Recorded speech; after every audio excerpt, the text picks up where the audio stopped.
விழுமிய வீரம் பெற்ற வன்னிய இனத்துக்கென்று தனி சிறப்பு கொண்ட வரலாறு மட்டுமல்ல, ஒரு புராணமே கூட உண்டு. வேறு எந்த இனத்துக்கும் இல்லாத சிறப்பாக வன்னிய குலத்தின் தோற்றம் பற்றி அக்னி புராணத்தின் ஒரு பிரிவான ವನ್ನಿಯ ಪುರಾಣಂ ಬೆಳಕಂ சொல்கிறது. ದಕ್ಷಿಣ ಭಾರತದ ಮೂಲ ಶಕ್ತಿ ಎಂದು ಕರೆಸಿಕೊಳ್ಳುವ ದ್ರಾವಿಡರ ನೆರಳೆ ಅಗ್ನಿಕುಲ. ತಿಗಳ ಜನಾಂಗದ ಮೂಲ ಪುರುಷ ವೀರವಾಹಿನಿರಾಯ.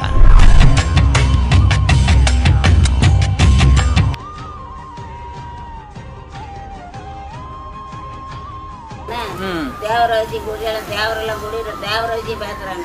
தேவராஜி பேசி இவன் மேல அருகாமையில ஜம்பு மகாரிஷி இருக்கிறாரு. அங்க போறாங்க. அங்க போய் அவர்கிட்ட முறையிட்டு அக்கினி குண்டம் வளர்த்துறாங்க.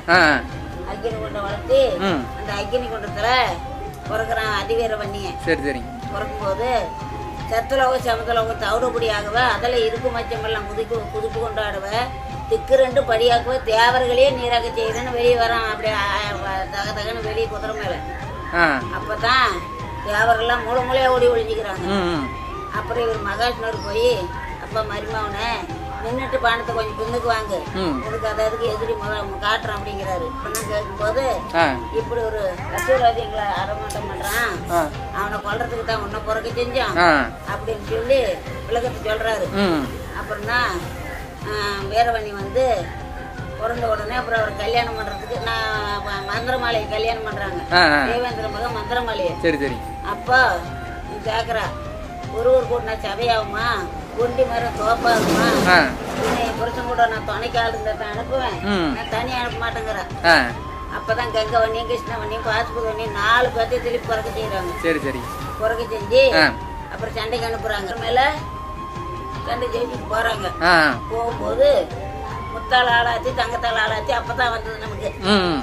அதை எடுத்துட்டு வந்து அழைக்கிறாங்க. அப்போ வாரும் பள்ளியார பள்ளி சிம்மாசனத்துக்குங்கிறான். சி, நான் அக்னியில பிறந்தவன், அண்டாத வரத்துல பிறந்தவன் வீரவண்ணிய என்ன போய் பள்ளிங்கிறிய கோவிச்சுட்டு ஓடி போயிடுறான். இந்த புள்ள கோயிலுக்கு போயிடுறாங்க, விநாயகர் கோயிலுக்கு.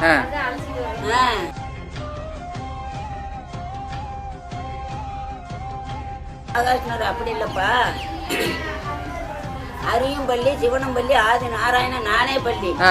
அதனால நான் உட்காந்துருக்கு பள்ளி தான், பள்ளி அறை தான் சொன்னாங்க, உன்ன பள்ளின்னு சொல்ல அப்படின்னு சொம்புல தண்ணி தேங்காய் பழமெல்லாம் கொண்டு போய் அழைச்சிக்கிட்டு வர்றது. அப்புறம் தான் மிஞ்சி பொங்கல் போடுறது, அப்புறம் தான் தாலி கட்டுறது. இதெல்லாம் உண்டு இல்லையா? மாமன் பண்ணி அப்புறம் தான் கொண்டாந்து கல்யாணம் பண்றாங்க.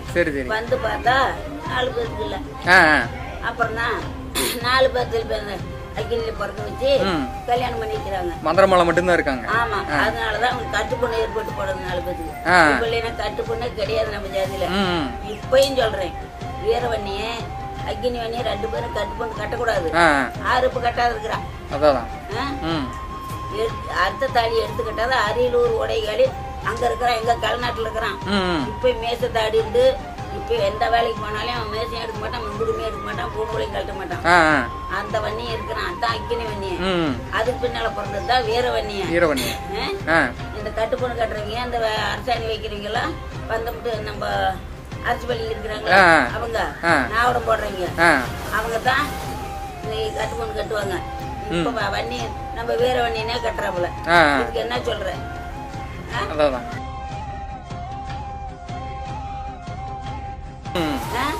அவ்வளவு நீதிமுறை ஆள் இருக்கிறாங்க. அர்ச்சந்திரன் பொய் பேசாதவன். மேல அசோக சக்கர ஆடிக்கிட்டே இருக்கும், கீழே அவன் சமாதானத்துல உட்காந்துருப்பான். அந்த சிம்மாதானத்துக்கு மேல ஆடிக்கிட்டே இருக்கும். அப்போ ஒரு புறா ஒரு வேடம் அடிக்கிறான். அடிச்சு ரத்தத்தை ஒழிக்கிட்ட ஓடுது அவர்கிட்ட. அப்பயும் போய் காலில் விழுகுது. வேடம் புறனையே ஓடுறான். ஏய் அவத்தையும் சொல்லு அப்படின்னு எடுத்துக்கிறாரு. நான் கறித்துண்டேன், வேட ஜாதி, நான் புறா அடிச்சு வந்துட்டு அடி வாங்கிட்டு எனக்கு வேணுங்கிறான். என்ன கேட்டாலும் கொடுக்க போறா, அபயமன் வந்தது கொடுக்க மாட்டேன். எங்க வன்னிய ஜாதியில அபயமன்கிறவங்கள ஆதரிக்க சட்டம், அதை விடமாட்டேங்கிறாரு. அப்போ சரி எனக்கு கறி வேணும் திங்கணுங்கிறான். தன் தொடைவை அறுத்து அந்த கறி ஒரு இடையில அந்த புறா ஒரு இடையில வச்சு இந்த கறி தானே இந்த எடுத்துட்டு போய் சாப்பிடுங்கிறாரு. சாப்பிடுவோனா? சாப்பிட மாட்டான். இப்படி ஒரு நீதிமன்றம் இருக்குதுன்னு அவன் கம்முன்னு போயிடுறான். அதான் அர்ச்சந்திரன். ஏண்டாடி 10 தோட்டுக்கு அர்ச்சந்திரன் அப்படிங்கிறாங்களா? பாக்கல, பொய் சொல்லா வாசக, பொய் சொல்லா வாசக. அது 48 தலைமுறைன்னு இருக்கிறாரு நம்ம வன்னிய. போய் சொல்லக்கூடாது. இப்ப எத்தனை போய் கேட்டுக்கிறார் அப்படி ஆண்டு இந்த காலத்துல பொழைச்சி அப்புறமேல காஞ்சிபுரம் தலைநகர்ல ஆண்டுகிட்டு இருக்கிறாங்க. சரி, பல்லவர் இல்ல நம்ம வன்னியர். அதான் வன்னியர் தான் பல்லவர் பேர்ல.